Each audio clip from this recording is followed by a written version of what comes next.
بسم اللہ الرحمن الرحیم۔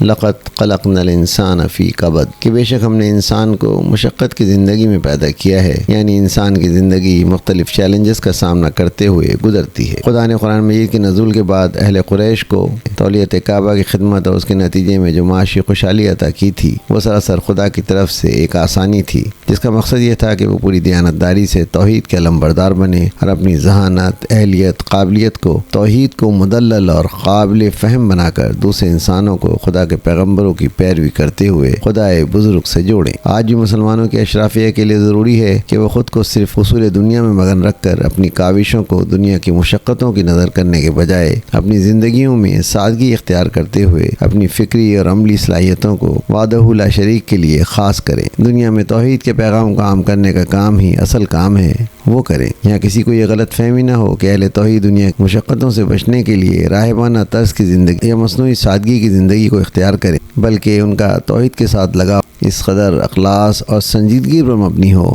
کہ اس کے علاوہ ان کے لیے ہر چیز آپ ثانوی سطح پر آ جائے۔ اس صورت میں خدا کی مدد ہر آن ان کے ساتھ ہوگی اور دنیا کی ہر نعمت ان کی خدمت کے لیے حاضر ہوگی۔ وہ نہ کبھی دنیا میں پیچھے ہوں گے، نہ ہی آخرت کے معاملے میں پیچھے رہیں گے، بلکہ خدا کی طرف سے جو دنیاوی نعمتیں ان کو حاصل ہوں گی، ان کو بھی وہ ضرورت مندوں میں بانٹ کر خدا کو خوش کریں گے۔ خدا نے آل سعود کو کیا نہیں دیا؟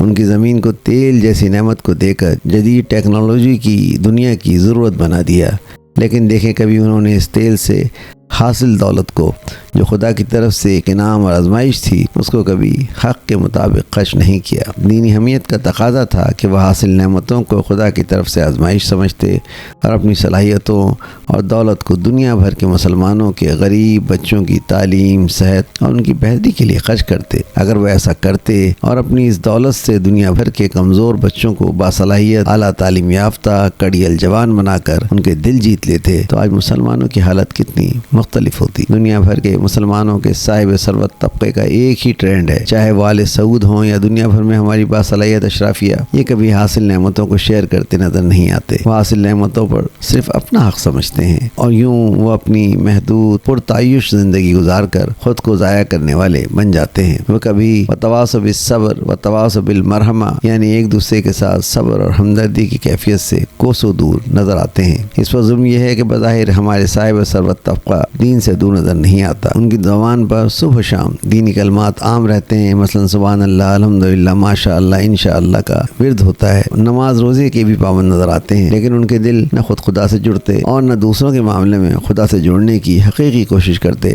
نظر آتے ہیں۔ وہ اپنی زندگیوں میں اتنے مگن ہیں کہ وہ کبھی اپنی پرلذت پرتعیش زندگی کو چھوڑ کر محروم طبقے کی معمولی لذتوں کو پورا کرنے کی سنجیدہ کوشش کرنے کی تدبیر نہیں کرتے۔ اگر کسی معاشرے کا اہل طبقہ محروم طبقے کو اپنے خوشحال دھارے میں شرکت دینے کی سنجیدہ کوشش نہیں کرتا تو کبھی خدا کی پناہ کا مستحق نہیں ہو سکتا۔ اس گفتگو کو یہاں قرآن مجید کی درج ذیل سورہ پڑھتے ہوئے سمیٹتے ہیں۔ اعوذ باللہ من الشیطان الرجیم، بسم اللہ الرحمن الرحیم۔ لا اقسم بہذا البلد، نہیں میں قسم کھاتا ہوں اس سرزمین مکہ کی، وانت حل بہذا البلد، اور آپ اے پیغمبر اس شہر مکہ میں مقیم ہیں، ووالد وما ولد، اور باپ کی اور اس کی ذریت کی قسم، لقد خلقنا الانسان فی کبد، کہ بے شک ہم نے انسان کو بڑی مشقت میں پیدا کیا ہے۔ ایحسب ان لن یقدر علیہ احد، کیا وہ خیال کرتا ہے کہ اس پر کسی کا بھی ہرگز زور نہیں۔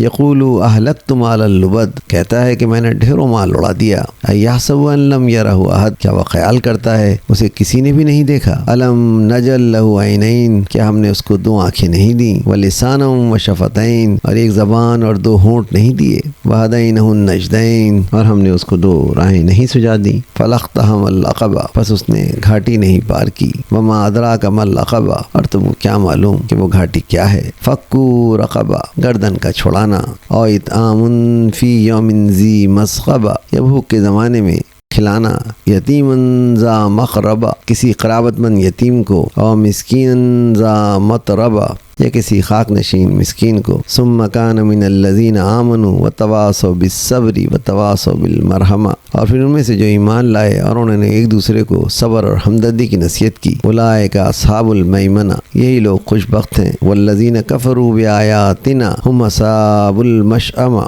اور جنہوں نے ہماری آیات کا انکار کیا وہی کم بختی والے ہیں، علیہم نار موصدہ، انہیں چاروں طرف سے دروازے بند کی ہوئی آگ لپیٹ لے گی۔ آواز و پیشکش سراج الدین۔ ویڈیو پسند آئی ہے تو لائک کیجئے، چینل کو سبسکرائب کیجئے تاکہ آپ کو میری نئی ویڈیو کا نوٹیفیکیشن بر وقت مل سکے۔ شکریہ۔